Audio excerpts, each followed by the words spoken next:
Orale! Bienvenidos and welcome to the Familia FFB podcast. I'm your host, Jorge Martin, and we are on YouTube, Familia. Please make sure to give us a like and subscribe. This is a big episode because it's summer. Mini camps are winding down. We got a little bit of a lull, but we're going to fill the lull with you. This is the return of our Beat Writer series, our Insider series. We are talking to some of the people who are actually covering the teams to get kind of the in-depth analysis on how they're coming up and how the teams are looking for the upcoming season, and most importantly, how they're going to look for your fantasy football teams as we're coming up into draft season. And before anything, I want to make sure you go to fantasypoints.com, and whenever you subscribe, use the promo code Familia22, or if you're doing it in Spanish, Familia22, get 10% off your subscription. Go there. You got some of the best. You got the rookie profiles from Greg Cosell. You got that NFL prospect guide. You got some of the best in NFL fantasy coverage from Tom Brawley, John Hansen, Joe Dolan, Graham Barfield. Oh my goodness, Scott Barrett. It's some of the best. Wes Huber, and he's the lead dog when it comes to the college football coverage. You got golf coverage. Again, go to fantasypoints.com. 10% off, por favor. Familia, kicking off one of the teams that has been so much kind of like very much an intriguing team for this offseason. We're going to Miami. As mi amigo here said, nos vamos a Miami.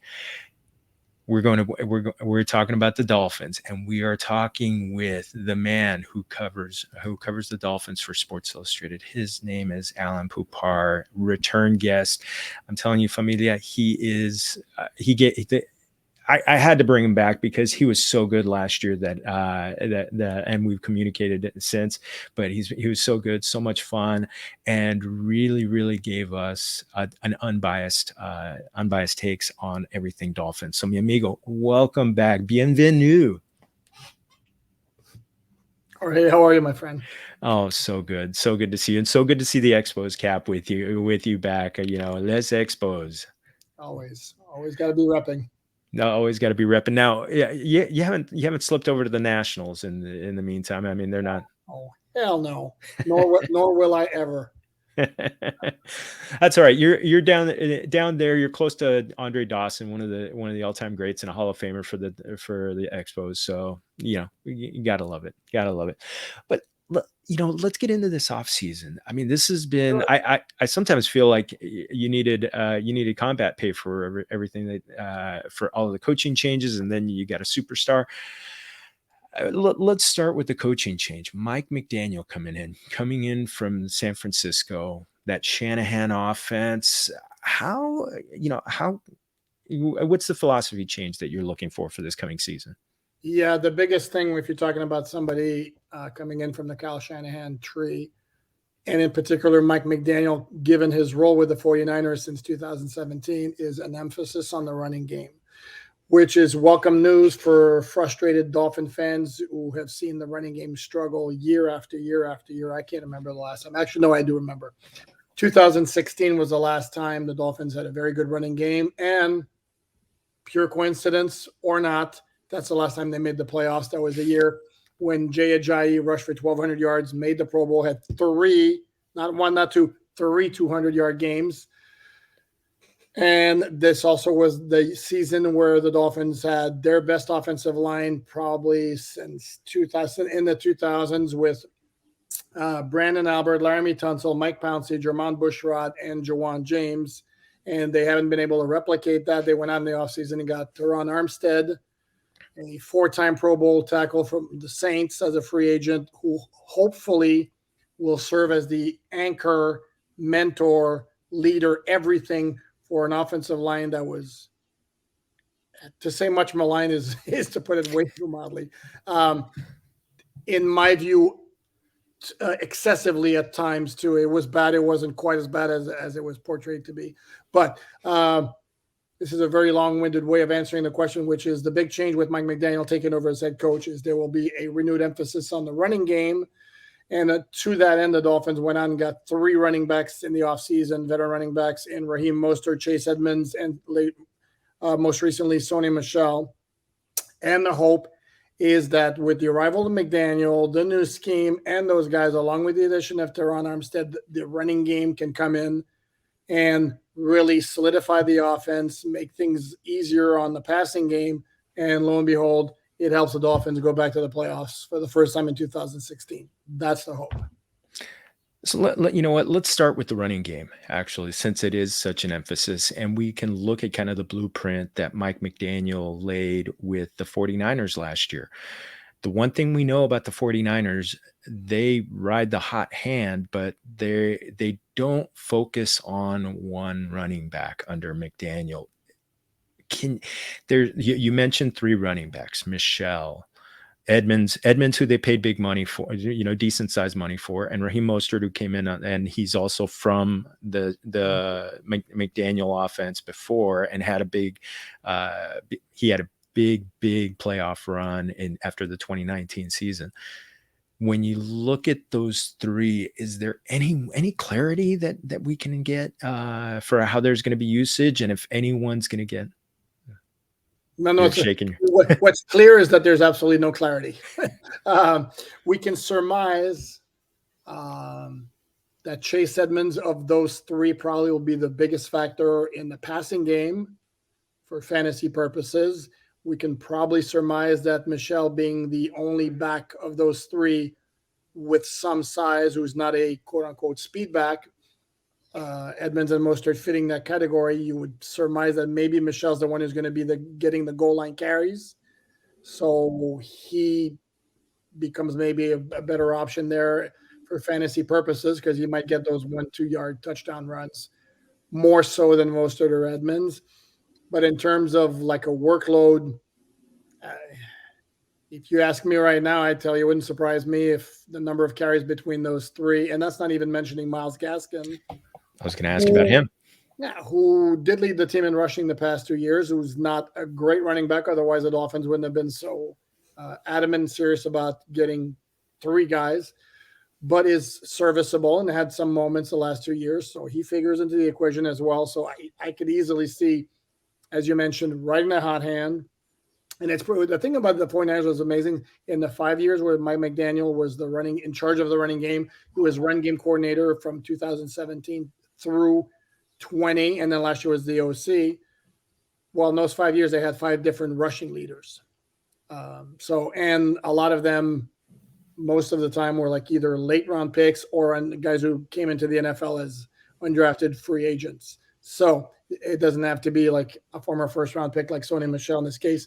In terms of pedigree, he's the one you would think would stand out, but I think he's part of a big puzzle. And I think all 3 of those guys, maybe all 4 of those guys, will get their share of carries. The one question mark among the group is Raheem Mostert, who just recently tweeted that he's coming along well in his recovery from a pretty serious knee injury last year. But until we know otherwise, as we head into training camp, he has to be considered a little bit of a question mark as far as whether he can regain the explosiveness that really made him stand out during his time in Frisco. Yeah, so that's something that people are going to be keeping an eye on, you on Twitter and also at All Dolphins, just as part of the SI Fan Nation. Well, let's talk over to the quarterback, Tua Tagovailoa. Mm-hmm. The 209 people.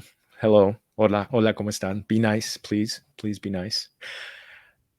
This is a make or break year for him. Is it just? I mean, but he's got weapons. He's going to have a running game. He's got a coach who's coming from that Shanahan passing tree where it's just, where it's timing passes, a lot of yards after the catch. Is this the right kind of offense for Tua to kind of, live up to that Alabama pedigree? Well, if I'm going to be honest with you, I don't think he's ever going to live up to the Alabama pedigree, because those circumstances were things you just don't see in the NFL. In that, first of all, he had 4 wide receivers, all of whom became first-round picks in the NFL. He had an offensive line in college that was NFL caliber. He had running backs during his time there that included Najee Harris, Damian Harris. So he had, and they were playing against college teams. So he basically was playing with an all-star team every week. So I think the idea that he'll ever have that kind of success, that's unrealistic. Now, having said that, he is going to play in a very quarterback-friendly offense where a lot of the heavy lifting is going to be done by his wide receivers with Yak. Having said that, that's kind of also what the Dolphins did last year as well. Because if you recall, Tua did a lot of his damage with short passing, except the Yak weren't necessarily there, but that's what got Tua his fairly high completion percentage. At one point, he was leading the NFL in that particular statistic because he was throwing a lot of awfully quick passes. Number one, that plays into his strengths because he's very accurate in the short range. And number two, it also was minimizing the fact that the offensive line was not great. Again, not as bad as people want to make it out to be, but it wasn't great. So having said that, this idea that all of a sudden now it's the system is friendly to Tua, whereas it wasn't before, no. I don't think that's fair. That's accurate in the least. The difference is he's got another guy with the speed to turn something short into something big with Tyreek Hill joining Jaylen Waddle. But again, there's always two sides to everything. The flip side to that, if you look at Tyreek Hill's yak last year, I know the perception is he's Mr. Big Play. He was, I believe the number was 95th in the NFL in average yak last year. At exactly 4 yards. Yeah. Because you think of Tyreek Hill, you think of all those bombs and all that. That's not the case. And Jaylen Waddle also, for all his speed last year, averaged less than 10 yards per reception. So, but having said all that again, now if the running game is productive and the addition of Hill also loosens the defense, that all plays together into helping the offense. But to your original point, yeah, this is Tua's third year. Next year is when he becomes eligible for his contract extension, as well as it's the time when the Dolphins will have to decide whether to pick up his fifth-year option. There have been a ton of excuses made for Tua in his first two seasons. And whatever credence you want to give to those excuses, the bottom line is, regardless of those, we still have not seen franchise elite quarterback from the guy in the first two seasons. And the Dolphins need to see that, or they're going to be cheating themselves if they don't start looking for a replacement next offseason. Yeah, when I think of Tua, I think of him as a quarterback. I don't, we talk about top 10, top 12 quarterbacks. He's not going to start the season there. When it comes to rankings, there's a lot of guys ahead of him. I see him in the teens. Kind of that quarterback that you have as a backup, maybe as a second quarterback in a super flex. But I feel there's a part of me that feels like I want to have him just in case it clicks with the receivers. Am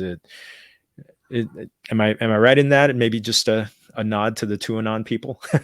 Yeah, and here's the one argument I would make for drafting Tua. Again, I would caution against drafting him too high, but one argument for drafting him is if you look at what Jared Goff did with the Rams in 2018 under a system that's awfully similar to what the Dolphins are going to be running. It was very good. His passer rating was over 100. If you look at Jimmy Garoppolo's had a couple of seasons where the passer rating is over 100, and I don't think anybody would accuse either of those guys of being great quarterbacks. In fact, that's the reason why the Rams traded for Matt Stafford and why the 49ers gave the Dolphins two first-round picks to move up from 12th to 3rd in the 2021 draft to take Trey Lance. So if Jimmy Garoppolo was a great quarterback, they certainly wouldn't have sacrificed that kind of future draft capital. So that quarterback lent itself to success and to putting up decent numbers, which would be an argument for Tua. And one important point I need to add here is because I mentioned Yak and Tyreek Hill's poor numbers.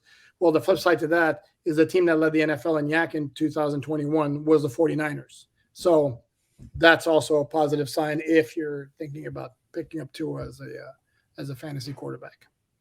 Well, let's talk about those receivers. It's pretty clear that Tyreek Hill and Jaylen Waddle are the top two guys on this one. They're probably going to dominate targets as far as the wideouts are concerned. Do you see the pecking order as kind of like 1-2 with a clear pecking order between Tyreek Hill as the 1 and Waddle as the 2 as far as like the where the targets are going? Without question. And if you heard or caught wind of Tyreek Hill's podcast debut last Friday night, where he was complaining of not being a big enough part of the offense at times, dude had 159 targets. Now, I'm no math major, but 17, divided into 17, that's almost 10 targets a game. So it wasn't like he was underutilized, and he certainly won't be underutilized by the Dolphins in any way, shape, or form that they're going to utilize them. Jet sweeps, bubble screens, wide receiver screens, you name, quick slants, you name it. Waddle's going to get his share of targets. I don't know if he's going to get as many as he got last year. He got a ton last year, wound up with 104 catches, setting the NFL rookie record for receptions in a season. But without question, it's Hill 1, Waddle 2, and a big gap between those two. And then the person at number 3, who logically would be Mike Gesicki. If you're talking about the entire team, if we're talking wide receivers, logically would be Cedric Wilson Jr. at number 3.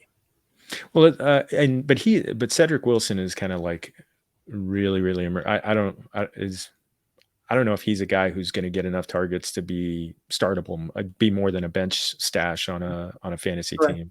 Yep. How about Gesicki? This is a guy who's in an offense that made George Kittle an All-Pro player. Mm-hmm. Is this offense friendly for Gesicki? Could we look for some good things out of him this year? Yeah, I mean, he's produced good things the last few years, though the one problem with his numbers last year is it was low on touchdowns. The targets were good, the catches were good. I mean, his numbers have gone up every single year.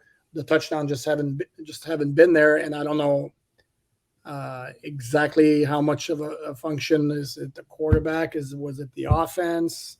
So that's the big thing with him. He's one of those who like proceed with caution. I look at Gesicki as, to me, there's like a clear tiering of the top tight ends in the NFL, and you have your Kelsey, Darren Waller, Kyle Pitts I would throw in there right now, and who's the one I'm forgetting? Who's Mark Andrews. Kittle also, sorry. And Mark Andrews, who are clearly your top 5 guys, and then you have a second tier with Zach Ertz, Dallas Goedert, Gesicki's in there. So he's one of those where logically he should be featured enough to where he'd get enough targets to merit being picked. How high? Yeah, I'd be cautious with that one. Yeah, that's the one thing. I think he's the guy that if someone decides not to go after the top tight ends, the top 5 that you mentioned, he's a guy you can wait on, maybe grab another receiver, grab more running backs, or even take a top quarterback at that point, and then you grab Gesicki a little bit later. You touched on the offensive line. And I always love to kind of hit on the offensive line on this one. It's been a group that's gone through some changes, some draft picks that may have not hit. But Tyron Armstead is a dude. He is a dude, and sometimes it's that one guy like Andrew Whitworth did that for the Rams. In 2017. Could Tyron Armstead kind of become that anchor? Similar to a Trent Williams, what Mike McDaniel had at the 49ers? I think he can. The one concern with Armstead is he's not getting any younger, and he's had injury issues the last couple of years. It's one of those where you're going to be spending the whole season going like this on the offensive line. I think if he can play 14, 15, 16, 17 games, that would be great. And I think he does have the ability, with his mere presence and everything they'll bring in terms of intangibles and his ability to raise the level of play. There's also the issue of the scheme being one that requires the linemen to be out in space perhaps more than they were in the previous scheme. Maybe that plays more into the strength of a guy like Austin Jackson, for example. And we talk about a make or break year for Tua, kind of a make or break year for Austin Jackson as well, who were reminded – was basically the main thing the Dolphins got when they sent Minkah Fitzpatrick to the Steelers back in 2019 because of his conflict with then head coach Brian Flores. And, Fitzpatrick just signed a huge extension and is a Pro Bowl All-Pro safety, whereas Austin Jackson might be on his last chance to prove he can be an NFL starter. So, yeah, big season for him. There's reason for hope. Liam Eichenberg came into the draft last year as a guy who was seen as NFL ready with maybe a little bit of a ceiling. I talked to people at Notre Dame who were like telling me like he may never be like some of the great Notre Dame offensive linemen, like a Zach Martin or a Quentin Nelson, that kind of guy. But he's like a really, really solid bet to become a very good NFL starter for a long time. Well, that didn't play out last year, although, I mean, he wound up playing from between camp and the regular season, right tackle, left guard, left tackle, and really looked out of place at left tackle. I think Tyron Armstead, with him being there now, Eichenberg's not playing left tackle. That much we know. So logic figures says that he'll be inside a guard where perhaps he can, bloom a little bit. So there is hope for that offensive line, but it's by no means, a sure thing. And again, I also want to emphasize, I'm going to keep repeating myself though. It wasn't as bad last year. And I know Tuanon was like, how could he quarterback it? And Pro Football Reference, for example, like on the stat of percentage of times pressured per drop back, I think Tua was like 24th in the NFL in terms of most times pressured per drop back. 24th. We're not talking like top 10, 24th. So this notion that he was constantly running for his life and it was impossible for him to pass. Yeah, please.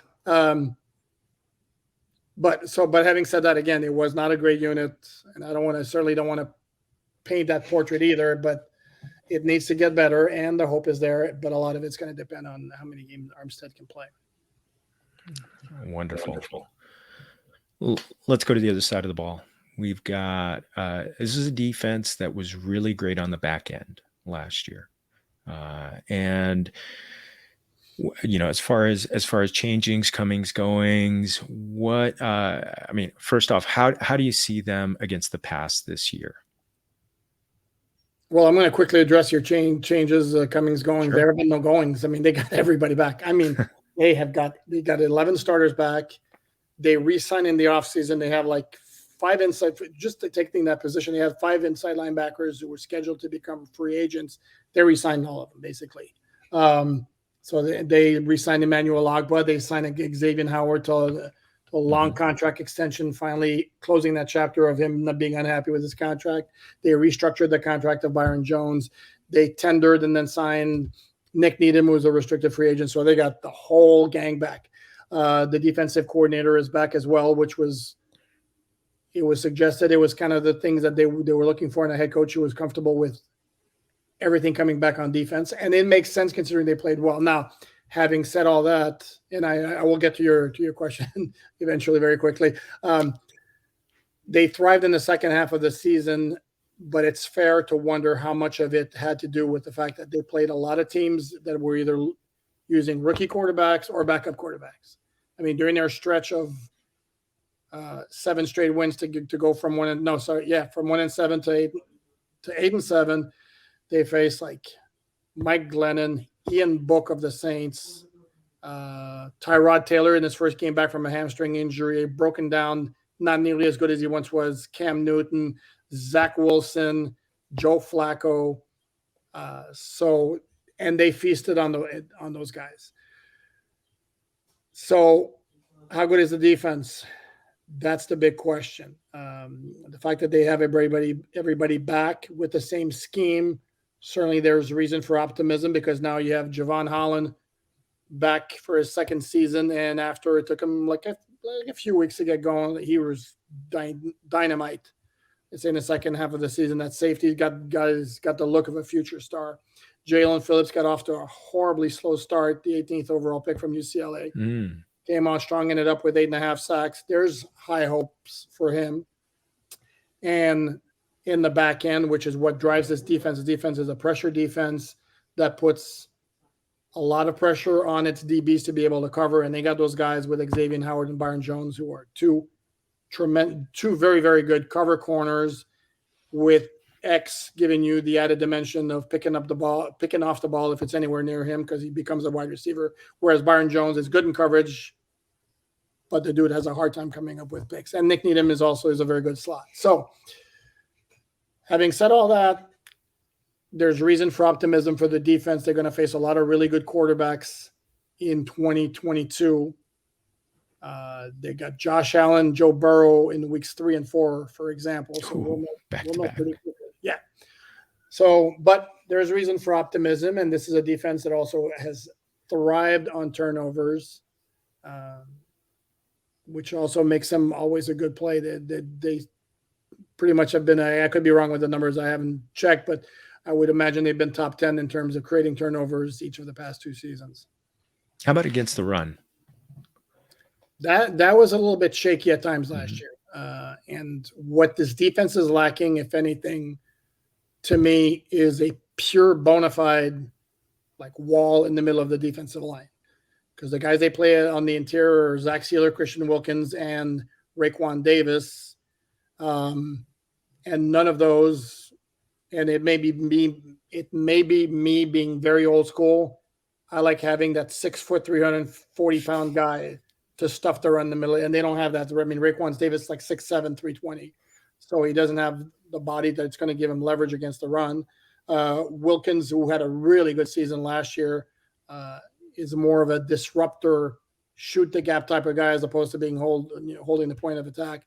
And Sealer is a very disruptive guy, but he's played like limited snaps ever since he joined the Dolphins. So it was a bit up and down. And having said all that, I'm going to throw back the Tennessee game to the people who want to say the run defense collapsed in that game. Yeah, it did collapse late in the third quarter, early in the fourth quarter, when it was clear they weren't winning that game because the offense couldn't do anything. And after they had held off the Tennessee offense for most of the game and given the team a chance to win, eventually it fell apart with the run defense. But that game was not on the defense in any way, shape, or form. But if there's a question mark on defense, clearly it's the run defense. Yeah, amigo, this is awesome. I love your insight, and I really everybody. What's the site name? The site name again that they can find? It's alldolphins.com. Alldolphins.com. Go get his content. He's just one of the best. There is, mi amigo. Thank you so much. Anything you're working on that you want to give a quick plug that's coming up on alldolphins.com? Nothing specific. Just I want people to know that we're doing something every day, even though we're in a downtime right now. There is new content every single solitary day. Oh, muy bien. Everybody, thank you so much. Muchas gracias otra vez to our guest, Alain Poupart. Please give him a follow. Again, go to fantasypoints.com. Get 10% off when you use the promo code Familia22, Familia22. Make sure you're following me at Jorge Martin 17. Special thanks to YouTube. Otra vez, thank you to YouTube. Please make sure to give us a like and subscribe. We are going to go 32 for 32, just like we did last year. The plan is to get them done maybe right after finish up right after the start of training camp. But it's going to give you all that in-depth analysis that you want for your fantasy drafts that are going to be, especially you people who are in redraft. This is great content that's coming up. Again, go to familiaffb.com for original content. There's going to be articles coming out on this Insider series.